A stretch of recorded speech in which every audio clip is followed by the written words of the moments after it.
కర్నూలు జిల్లా మంత్రాలయం మండలం బుద్దురు గ్రామంలో పేకాట రైళ్ల స్థావరాలపై పోలీసులు దాడులు చేశారు. పేకాట ఆడుతున్న 10 మందిని చాకచక్యంగా పట్టుకున్నారు.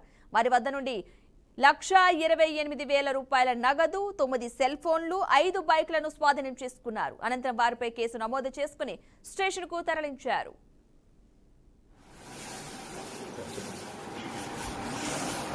ఈ రోజు రాబడిన సమాచారం మేరకు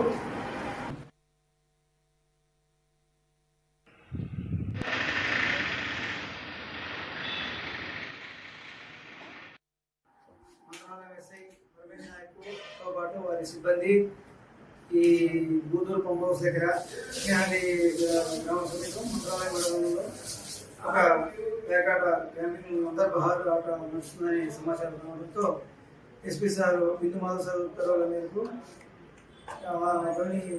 Emmiganur sub division DSP sir వికేతరావు సార్ సూచన మేరకు నా గైడ్లైన్స్లో నా రమేష్ నాయక్ గారు వారి సిబ్బందితో పాటు బూదూరు పంప్ హౌస్ దగ్గర పేకాటకు సంబంధించిన రైడ్ చేయడం జరిగింది.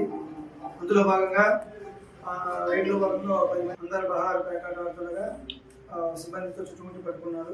అందులో నుంచి ఒక చుమరి గ్రామానికి సంబంధించిన ఒక ముగ్గురు, అల్వి గ్రామానికి చెందిన ఒక వ్యక్తి పరారైన తెలిసింది.